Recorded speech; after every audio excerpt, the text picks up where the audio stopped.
एसगच 534 अनामिका की दोस्त।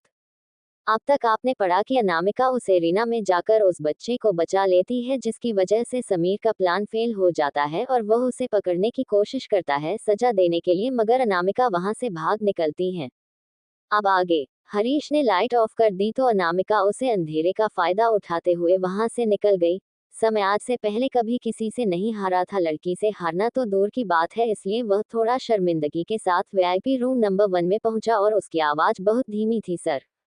वह अपनी बात रिपोर्ट कर पाता उससे पहले ही समीर ने लेजीली कहा, मैंने सब कुछ देखा। समय ने अपना सर नीचे झुकाया हुआ था और वह सोच रहा था कि एक लड़की इतनी स्किल कैसे हो सकती है।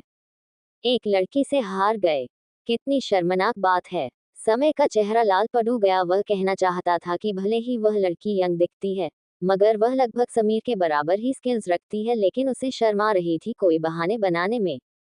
उस लड़की का एक ऐसा बैकग्राउंड है जो हमें नहीं पता है और मैं आज से पहले ऐसे मूव्स कभी किसी फाइटर को करते हुए नहीं देखे हैं। मैं अपने लोगों से कहता हूँ उसे ट्रैक डाउन करने के लिए। और जहाँ तक बात रही सेम की, वह भले ही भाग गया हो, मगर यहाँ आज रात लाने से पहले हमने उसे एक जहर की गोली दे दी थी जिसका इलाज हम लोग सारा मामला खत्म होने के बाद करने वाले थे, लेकिन अब वह यहाँ से भाग गया है तो वह बच नहीं पाएगा।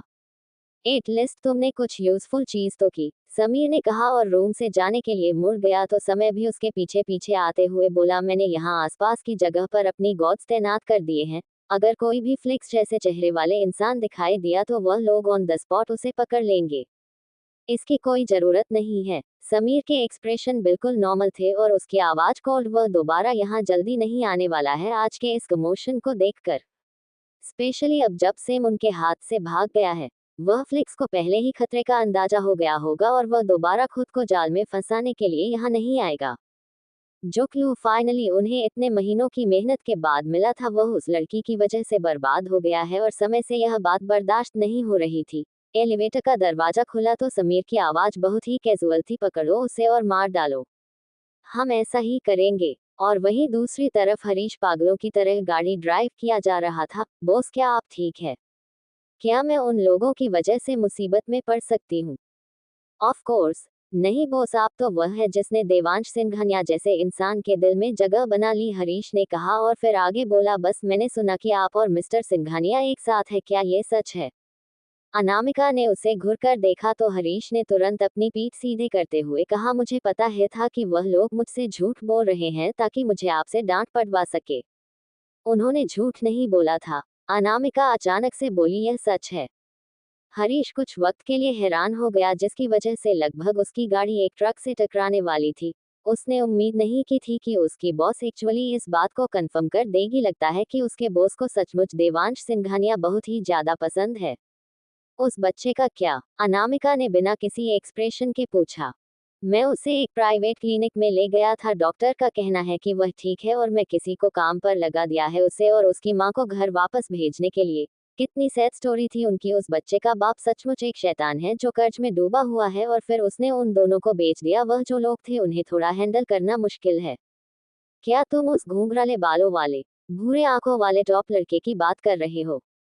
एग्जैक्टली बॉस, आपकी डिस्क्रिप्शन के हिसाब वाला ही लड़का, हरीश ने हमें सर हिलाते हुए कहा, वही लड़का।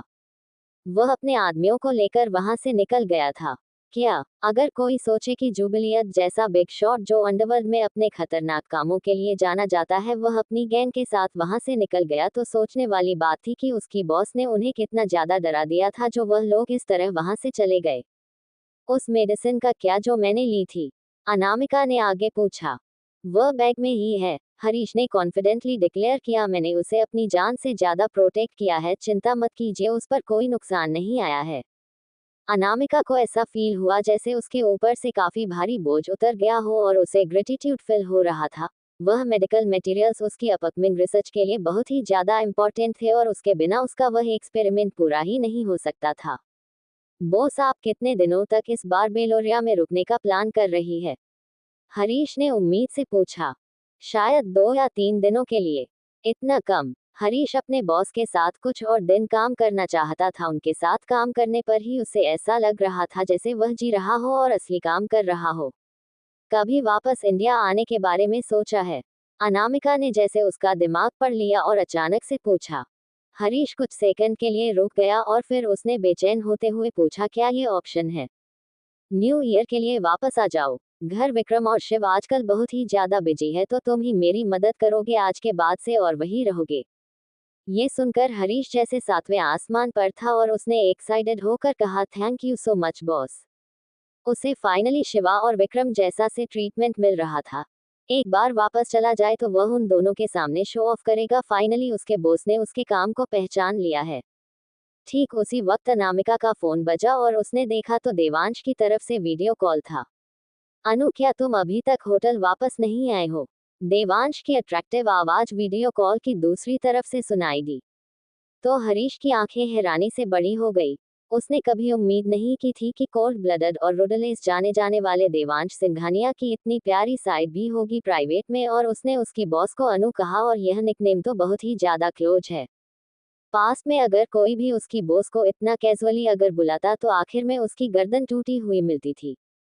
ऑलमोस्ट पहुंची गई हूँ। अनामिका की टोन देवांश को देखते हुए सॉफ्ट हो गई, जिसने एक वाइट कलर का बाथरूम पहने हुआ था और उसके बाल अभी भी गले थे। तुम अपने बाल नहीं सुखाओगे? देवांश ने अपने बाल जानबूझकर गिले छोड़े थे ताकि उसे अपनी अनामिका से थोड़ी सी चिंता देखने को मिल जाए। अब जब वह सक्सेसफुल हो गया तो उसके चेहरे पर एक वॉर्म स्माइल आ गई और टॉवल से उसने अपने बाल पोंछते हुए कहा, मेरे बाल छोटे हैं, थोड़ी वक्त में सूख जाएंगे। वह लोग वीडियो कॉल पर थे और देवांश नहीं चाहता था कि हेयर ड्राई की आवाज से उनकी बात में कोई प्रॉब्लम हो। अनामिका ने नोटिस किया कि देवांश का बाथरोब थोड़ा सा ढीला है और जानबूझकर वह अपना मस्कुलर चेस्ट शो कर रहा है, जिसकी वजह से वह सेक्सी और डेविल्स दोनों ही लग रहा है। तुम काफी ट्रिक्स इस्तेमाल करते रहते हो। अनामिका की आवाज में एक चिढ़ाने वाला अफेक्शन था। क्या तुमने मुझे मिस किया? देवांश ने फिर से अपनी चार्मिंग आवाज में पूछा। अब ही हरीश उनकी लवी डबी कन्वर्सेशन से हैरान हो गया था और ट्रैफिक लाइट पर गाड़ी रोककर वह जो पानी पी रहा था, अचानक वह पानी उसके गले में ही अटक गया। क्या ये किसी लड़के की आवाज है? देवांश ने खांसने की आवाज सुन ली और कहा, क्या कोई नया रिक्रूट है? यह विक्रम या फिर शिवा की आवाज नहीं थी, यह कोई ऐसी आवाज थी जिसे वह पहचानता नहीं था।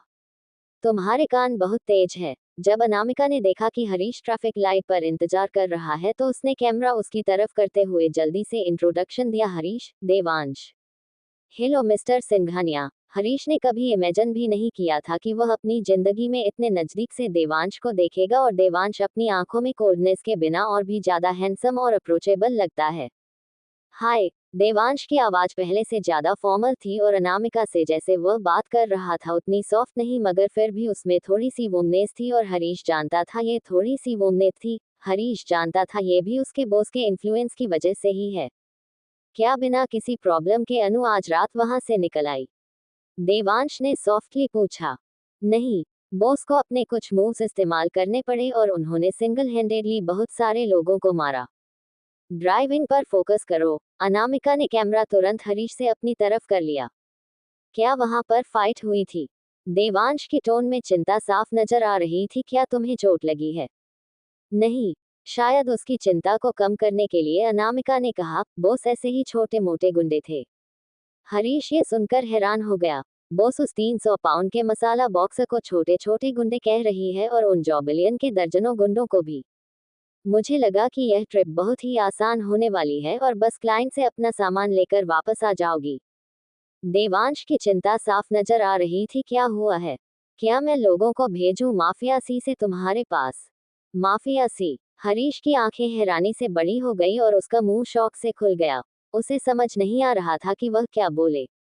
उसकी बॉस ने तो कोई अनाउंसमेंट ही नहीं की। क्या देवांश माफिया सी के साथ है और क्या वह अपनी इच्छा के हिसाब से माफिया सी के लोगों को यहाँ भेज सकता है? तो इसका मतलब है कि देवांश उनका बॉस है। इस पॉसिबिलिटी के बारे में सोचकर ही हरीश अपनी जगह पर जम गया। उसे यकीन नहीं हो रहा था कि उसकी बॉस माफिया सी के बॉस के साथ इन्वॉल्व है। सब कुछ आज रात हो गया है। अनामिका ने अपने बैकपैक की तरफ इशारा करते हुए कहा, हमें सामान मिल गया है। क्या बाकी काम भी इतने ही खतरनाक होने वाले हैं? नहीं, वह सेफ होगी। मुझसे झूठ मत बोलो। सचमुच। मुझे बस एक क्लाइंट के लिए कुछ फैशन डिजाइन्स बनाने हैं, उसके बाद मैं वापस आ जाऊंगी। तुम अपना डाउन स्टार का काम संभालो, मेरी चिंता मत करो। इस मूवमेंट पर हरीश सचमुच उम्मीद कर रहा था कि वह गायब हो जाए। उसने कभी उम्मीद नहीं की थी कि उसकी बॉस और देवांश सिंघानिया एक दूसरे के साथ इतना प्यार से बिहेव करते होंगे अकेले में। यह एक अजीब सी फीलिंग थी। यह पहली बार था जब उसने इतने बड़े लोगों को प्राइवेट में इस तरह बातें करते हुए देखा था। वहीं कुछ और मिनट तक देवांश से बात करने के बाद जब तक वह लोग होटल के एंट्रेंस में नहीं पहुंच गई, अनामिका ने फाइनली वीडियो कॉल खत्म किया। बॉस, मैं आपको ऊपर छोड़ता हूँ। अनामिका उसे मना कर पाती उससे पहले ही हरीश गाड़ी से उतर गया और उसके लिए दरवाजा खोला और केयरफुली उसका बैग पकड़ लिया। प्रेसिडेंशियल स्वीट में वापस आने के बाद हरीश अपनी चिंता बताने से खुद को रोक नहीं पाया। बॉस, वह लोग शायद आज रात इस जगह को ढूंढ नहीं पाएंगे, लेकिन अगर उन्होंने ढूंढ लिया तो आप लैंप को ट्विस्ट कीजिएगा और सोफे के पीछे एक फायर एस्केप है, और सबसे पहले मुझे कॉल कीजिएगा। अगर कोई प्रॉब्लम हुई तो अकेले हैंडल करने की कोशिश मत कीजिएगा। अच्छी बात है कि वह केयर करना सीख रहा है। अनामिका के चेहरे पर हल्की मुस्कुराहट आ गई और उसने कहा, मैं समझ गई। ठीक है बॉस, तो मैं जाता हूँ, आप आराम कीजिए, हरीश ने कहा और जाते वक्त दरवाजा बंद कर दिया। लगभग रात के 1 बजे अनामिका ने शावर लिया और वह सो गई। अगली सुबह जल्दी अनामिका की नींद कई सारे मैसेज से खुली, जिसमें से एक उसके बेस्ट फ्रेंड का था। अनु, क्या तुम बेलोरिया में हो बाई चांस? मैंने सुना कि किसी यंग लड़की ने जुबिलियन की जॉइंट पर कल रात तमाशा क्रिएट किया था, यहाँ तक कि एक बहुत बड़े बॉक्सर को भी हराया था, और मैं ये सुनकर ही समझ गई कि तुम ही यहाँ हो। I am right. मैसेज भेजने वाली लड़की रिद्धिमा आहूजा थी, अनामिका की सबसे क्लोजेस्ट दोस्तों में से एक। अनामिका ने वापस मैसेज किया, हाँ मैं ही थी। तो रिद्धिमा ने उसे कॉल किया और पूरी कहानी सुनने के बाद वह गुस्से में पागल हो रही थी। उन घटिया लोगों को एक सबक सिखाना जरूरी था। लास्ट टाइम एक और अंडरग्राउंड रिंग में मैंने देखा था कि वह लोग एक बूढ़े इंसान को फाइट करने के लिए फोर्स कर रहे हैं, इसी तरह के किसी बड़े फाइटर के खिलाफ, तो मैं भी उसे जगह को बर्बाद कर दिया था। कमजोर लोगों को परेशान करना उसकी नजरों में बहुत ही बड़ा पाप था। ये लोग पैसों के लिए कुछ भी कर सकते हैं, और ये लोग दूसरे लोगों को तो इंसान के तौर पर देखते भी नहीं। रिद्धिमा की आवाज में गुस्सा साफ नजर आ रहा था। तो अनामिका ने मुस्कुरा कर कहा, वैसे तुम क्या कर रही हो? हल्का हाल में, बस यूजुअल। रिद्धिमा को ही हमेशा एक्सट्रीम स्पोर्ट्स बहुत ही ज्यादा पसंद है, जिसमें कोई लिमिट ना हो, जैसे कि parkour, rock climbing, bungee jumping, sky jumping, वह सब कुछ बहुत ही शौक से किया करती थी। वह एक अमीर परिवार में ही पैदा हुई थी और अपने पूरे परिवार की इकलौती बेटी थी, और अपना कॉलेज उम्र से पहले खत्म कर लेने के बाद उसके पेरेंट्स ने उसे फैमिली एम्पायर शॉप दिया था। दुनिया के लिए वह एक कम उम्र की बिजनेस वुमेन मिस आहूजा थी। मगर बंद दरवाजे के पीछे वही एक तेज रेस कार ड्राइवर, एक पाक एक्सपोर्ट, एक लेजेंड्स की स्लॉपर्स और एक स्काई डाइविंग ऑथेंटिक थी, और भी बहुत सारी चीजें जो ज्यादा खतरनाक होती थी लोगों के लिए। वह रिद्धिमा को करना अच्छा लगता था, और उसकी गैंग में अनामिका, श्रेया और 2 और लड़कियां थी जो बिल्कुल एक जैसे ही शौक रखती थी। वह लोग अपनी अपनी जिंदगी में बहुत ही ज्यादा बिजी थे और बहुत कम ही एक दूसरे से बात कर पाते थे या फिर एक दूसरे को परेशान नहीं करते थे, लेकिन जब भी बात मदद की आती तो जरूर एक दूसरे के साथ खड़े हो जाते थे। आगे कहानी में क्या होगा जानने के लिए पढ़ते रहिए और कमेंट और लाइक जरूर कीजिए। 535 बच्चे को बचाया। अब तक आपने पढ़ा कि अनामिका सी जगह पर अपनी एक मेडिसिन की डील करने के लिए पहुंचती है जहां समीर होता है, और वह एक्सीडेंटली उससे टकराते भी हैं, मगर दोनों एक दूसरे को पहचान नहीं पाते। अब आगे, हरीश को उस बच्चे से काफी सिंपैथी हो रही थी। क्या आप लोग देखना चाहते हैं कि यह छोटा बच्चा आखिर तक पुश करने पर फाइट करेगा या फिर मारा जाएगा? होस्ट जो फॉरेनर था उसकी बातें ट्रांसलेशन के बाद समझ में आई, तो सारी भीड़ एक साथ चिल्लाने लगी, हाँ हम देखना चाहते हैं। तो प्लीज अपनी बेट लगाए कि यह फाइटर या फिर बच्चा। काउंटडाउन अब शुरू होता है। 45,321। उसके बाद सीटी बजी और फाइटर ने उस बच्चे को एक छोटे से गुट्टे की तरह उठा लिया और तेजी से जमीन पर गिराया। सारी भीड़ पागलों की तरह चिल्ला रही थी, और वह बच्चा नीचे गिरा हुआ था और मासूम बनकर रोते हुए और बार बार अपनी माँ को बुलाया जा रहा था, और उसे इतनी चोट लगी थी कि वह खड़ा भी नहीं हो पा रहा था। क्या आप लोगों को और देखना है? देखते हैं कि कौन आगे बोली बढ़ता है और किसकी हाईएस्ट बेट होती है। जायंट स्क्रीन पर बेट के पैसे दिखाई दे रहे थे, जिस पर 1341 बेट्स लगाई गई थी और हाईएस्ट 30,000 की बात लगी थी, जिससे होस्ट क्लियरली सेटिस्फाई नहीं था। कोई और आगे बोली नहीं लगाएगा। थ्रिलिंग मोमेंट शुरू होने वाला है। क्या आप सब रेडी है? हम हैं रेडी। तो फिर मुझे पैसे दिखाए। होस्ट की बातें उसके मुंह से मुश्किल से ही निकली थी जब स्क्रीन पर नई बेट दिखाई दी। 1 मिलियन प्राइवेट रूम नंबर 1 की तरफ से जिससे वह कुछ सेकंड्स के लिए वहां पर शांति हो गई और फिर से उस जगह में तेजी से चिल्लाने की आवाज में गूंजने लगी। समीर है। समीर ने 1 मिलियन की बोली लगाई है। होस्ट की आवाज में खुशी साफ नजर आ रही थी और वही अनामिका ने घिन से अपनी आंखें छोटी कर ली। समीर, क्या ये वही घटिया इंसान नहीं है जो थोड़ी देर पहले ऊपर लड़की के साथ वह सब कुछ कर रहा था और यहाँ पर यह बेट लग रहा है वह एक कचरा से ज्यादा था, कुछ नहीं है। चलिए आप लोगों की आवाज से पता करते हैं कि आप लोग अगले एक्ट के लिए कितने ज्यादा एक्साइटेड है।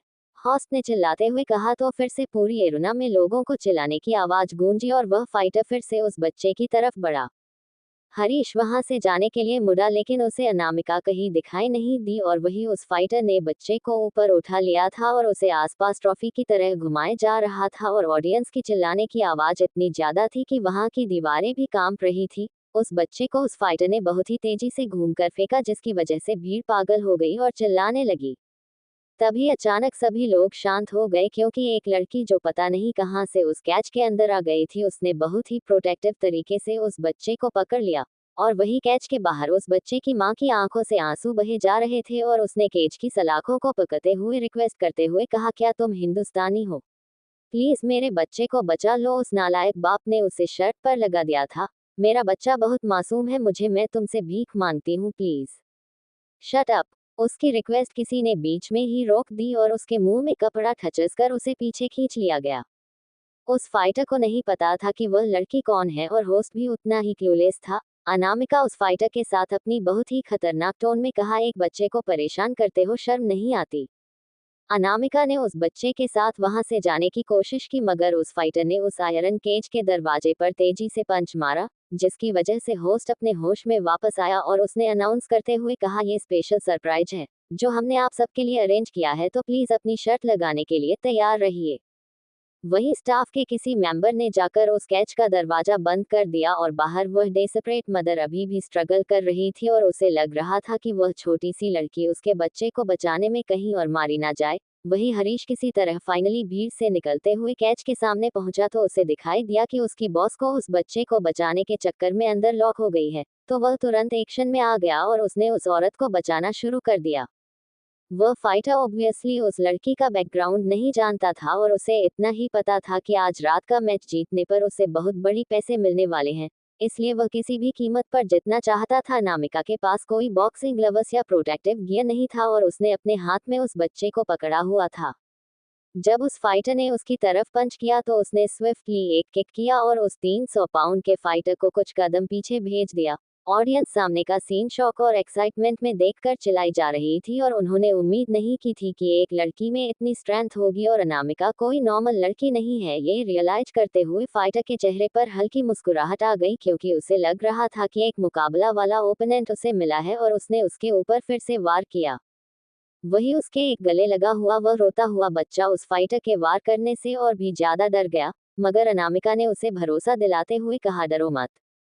जब उस फाइटर का मुक्का अनामिका की तरफ आ रहा था तो अनामिका ने उसे लाइट की स्पीड से डोज कर दिया और एक काउंटर अटैक किया। उसका पैर उस फाइटर के सर से कनेक्ट हुआ और उसका माइंड और कमर भी बच नहीं पाए और इस तरह के स्टाइलिश स्पिन किक करके उसने उसे फिर से एक बार पीछे हटना पर मजबूर कर दिया, जिसकी वजह से ऑडियंस में चिल्लाने की आवाज और भी तेज हो गई थी। वही जब उस बच्चे की मां ने उस पतली सी लड़की को उस हैवी वेट फाइटर को इस तरह कड़ी टक्कर देते हुए देखा तो उसकी आंखें हैरानी से बड़ी हो गई और उसके अलावा वह अपने हाथ में बच्चे को भी पकड़े हुए और उसे शांत करवा रही थी और ज्यादातर काम अपने पैरों से ही ले रही थी, मगर फिर भी उस फाइटर पर भारी पड़ रही थी। उस लड़की को इस तरह लड़ते हुए देखकर उसे मां के अंदर थोड़ी सी उम्मीद फिर से जाग गई और वह खुशी के मारे रोने लगी। वही हरीश ने जल्दी से आसपास के लोगों से डील कर लिया और जल्दी उसे चाबी मिल गई। उसने उसे केज को खोलने की और वह कैच खोलते ही अनामिका ने अपना बैकपैक और बच्चा उसे देते हुए कहा, जाओ यहाँ से। बॉस आप कैसे निकलेंगी? हरीश क्लियरली चिंता में था। मैं हैंडल कर लेती हूँ इसे। अब वह बच्चा अनामिका के हाथों में नहीं था तो अब अनामिका के हाथ एक्शन में आ गए थे। उसके मूवमेंट उस फाइटर से भी ज्यादा तेज और स्विफ्ट थे। बॉस ये जॉइंट जुबिलियन का है। हरीश की आवाज उस भीड़ की आवाज में अनामिका के कानों तक नहीं पहुंची। अनामिका ने उसे नहीं सुना और एक और स्ट्रांग किक उस फाइटर को मारी। बस ये प्लेस जुबिलियन को बिलोंग करता है। जुबिलियन प्लीज यहाँ से चलिए। हरीश ने दरवाजा फिर से खोला मगर वह फाइटर ने देख लिया और उसने एरिना के केज को फिर से पंच किया। वह किसी भी कीमत पर इस लड़की को यहाँ से भागने नहीं देगा। उसके खिलाफ भी अगर वह जीत जाता है तो उसे प्राइस मिलने वाला था, इसलिए उसे जितना तो था ही। जाओ यहाँ से, अनामिका ने कमांड दिया। पीछे की तरफ देखते हुए कई सारे स्टाफ मेंबर्स और बंदूक लिए हुए आदमी भीड़ से होते हुए उनकी तरफ आ रहे थे। क्लियरली वह इस तरह किसी भी घुसे हुए इंसान को और उस माँ को उसके बच्चे के साथ यहाँ से जाने देने के मूड में नहीं थे बिना फाइट के। वही हरीश के पास उस बैग को अपने कंधे पर रखने और उस बच्चे को पकड़कर उसकी माँ का हाथ पकड़कर वहां से जाने के अलावा और कोई रास्ता नहीं था। सारी भीड़ एक्साइटमेंट में चिल्ला रही थी और इस बीच से हरीश पीछे देखते हुए उन दोनों को लेकर निकला। वह फाइटर हारने वाला था। हरीश को पता था कि उसकी बॉस पहले एक क्रूएल रीजन में काफी कुछ कर चुकी है और वह बहुत ही आसानी से इस 2 टके के फाइटर को हैंडल कर लेंगी, लेकिन बस बात यह थी कि अगर ज्यादा फोर्स इस्तेमाल किया गया तो शायद वह खतरे में पड़ सकती हैं। बॉस, मैं कसम खाता हूँ कि मैं आपके लिए वापस आऊंगा, हरीश ने कहा और उन दोनों को लेकर वहां से पहले निकल गया। और अनामिका, जिसकी सारी चिंता खत्म हो गई थी, उसने उस फाइटर को बहुत बुरी तरह कुछ ही सेकंड्स के अंदर मारा और उसने वहां से निकलते हुए उस कैच को अपने पीछे बंद कर दिया। ठीक उसी वक्त एक गन शॉट की आवाज एरिना में गूंजी। तब जाकर ऑडियंस को रियलाइज हुआ कि यहाँ पर क्या खतरा है और सारे लोग अलग अलग दिशा में भागने लगे। जुबिलियन ने अपने गुडों को अनामिका को पकड़ने का इशारा किया और बोला, क्या तुम्हें लगता है कि तुम मेरी जगह पर आकर तमाशा खड़ा करोगी और इसी तरह यहाँ से जा सकती हो? अनामिका ने उस हथियार पकड़े हुए भीड़ को देखा और उसकी आंखें कोल्ड हो गई और उसने गुस्से में कहा, क्या मुझे तुम्हारी परमिशन की जरूरत होगी यहाँ से जाने के लिए? तुम कुछ ज्यादा ही घमंडी हो। जुबिलियन के एक हाथ के इशारे पर उसके गुंडों ने फायरिंग करना शुरू कर दिया तो अनामिका ने जल्दी से उसमें से एक को पकड़ लिया और उस आदमी को ह्यूमन सिल्ट के तौर पर इस्तेमाल करते हुए उसका वेपन लेकर रिटर्न फायर करने लगी। वही वीआईपी रूम में समय ने गिल्ड से आकर रिपोर्ट किया, सर सेम भगदड़ में निकाल कर भाग गया है और हमें फ्लिक्स भी नहीं मिला। ये सब उस लड़की की गलती है, उसने कहा और उसकी नजरें नीचे उसे लड़की पर गई। उसके मूवमेंट बिल्कुल बिजली की रफ्तार के जैसे थे और जुबिलियन के दर्जनों आदमी मिलकर भी उसके ऊपर उंगली तक नहीं रख पा रहे थे। फ्लिक्स को थ्रिलिंग फाइट्स देखना बहुत पसंद था, इसलिए समीर ने जानबूझकर बैटिंग की प्राइस मिलियन तक पहुंचाई थी ताकि वह उसे बाहर लेकर आ सके। और जैसा कि उन्होंने सोचा था, जब वह वहां पर आया तो वह लोग उसे पकड़ने ही वाले थे, मगर वह लड़की तुरंत कैच में फंसे हुए उस बच्चे को बचाने के लिए पहुंच गई और किसी तरह उसके साथी ने उस बच्चे की मां को भी वहां से छुड़ा लिया। और वहां पर खतरे का एहसास होते ही फ्लिक्स और सेम भी उनकी पकड़ से निकाल कर भाग गया। डैम इट, क्यों उसे यहाँ हीरो बनना था और प्रॉब्लम खड़ी करनी थी? क्या वह घर पर रहकर बुक्स नहीं पढ़ सकती?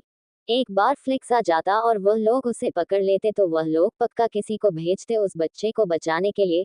वह लोग इतने हार्टलेस नहीं थे, बस उन्हें कुछ सेकंड और इंतजार करना था। उस लड़की के बीच में पने की क्या जरूरत थी? समीर और उसके आदमियों को कई महीने लगे थे इस लिड को मिलने के लिए और आज वह लोग इतने नजदीक पहुंचकर भी कुछ नहीं पता कर पाए। बस उस स्कूल गर्ल के बीच में कूदने की वजह से वह लोग उसे छोड़ेंगे नहीं। समीर ने नीचे खड़ी लड़की को देखा और उसका ऑरा बहुत ही ज्यादा ठंडा हो गया। पकड़ो उसे और फेंक दो पहाड़ी के नीचे। जुबिलन ने देखा कि उसके ज्यादातर आदमी दर्द के मारे जमीन पर पड़े हुए हैं और सिर्फ 1-2 ही बचे हैं जिन्होंने अनामिका को घेरा हुआ है, तो उसने कुछ कदम पीछे लेते हुए डर से कहा, तुम हो कौन? उस लड़की ने ब्लैक मास्क पहना हुआ था और उसकी आंखें सिर्फ दिखाई दे रही थी। उसकी यूजफुल क्लियर आंखें ये सजेशन दे रही थी कि वह एक टीनेजर है, मगर इतनी यंग एज में भी इतनी स्किल और बहादुर। ना सिर्फ उसने उस 300 पाउंड के मसाला फाइटर को हरा दिया, बल्कि उसके इतने सारे ट्रेन फाइटर को भी गन के साथ हरा दिया। ठीक उसी मोमेंट पर समय ने रेइंफोर्समेंट के साथ पहुंचा। जुबिलियन ने ये देखा तो तुरंत उसे लगा कि कोई उसे बचाने आ गया है। समय, यही लड़की है, इसी ने समीर सर का मजा खराब किया, समय पकड़ लो इसे। समीर, अनामिका की नजरें तुरंत वीआईपी रूम की तरफ गई। उस बड़े से फ्लोर सीलिंग विंडो के पीछे उसे एक इंसान दिखाई दिया जो नीचे का सीन बिना किसी परेशानी के देख रहा था। यह मामला समीर और हम हैंडल करेंगे, समय ने कहा तो जुबिलियन ने तुरंत रिस्पेक्ट के साथ जवाब दिया, तो फिर यह आप पर और समीर सर पर है कि आप लोग इसे कैसे सबक सिखाते हैं। और उसके बाद उसने मुड़कर अपने आदमियों से कहा, चलो यहाँ से। ये लड़की समीर के हाथ लग गई है, यह इसकी बदकिस्मती है। उसके ऑर्डर सुनकर उसके कई आदमी लड़खड़ाते हुए एक दूसरे का सहारा लेकर वहां से उठे और निकल गए। समय ने अपने सामने खड़ी लड़की को देखा जिसका कुल और अलग सा ही ऑरा था, और वह इस फीलिंग को इनकार नहीं कर पा रहा था कि उस लड़की में कुछ ऐसा है जो उसके बॉस समीर से मिलता है। क्या वह भी सेम डिसमिसिव एरोगेंट रखती है अपनी आंखों में? तुमने मिस्टर समीर का प्लान खराब किया है और अब तुम यहाँ से अपने आप नहीं जा पाओगी।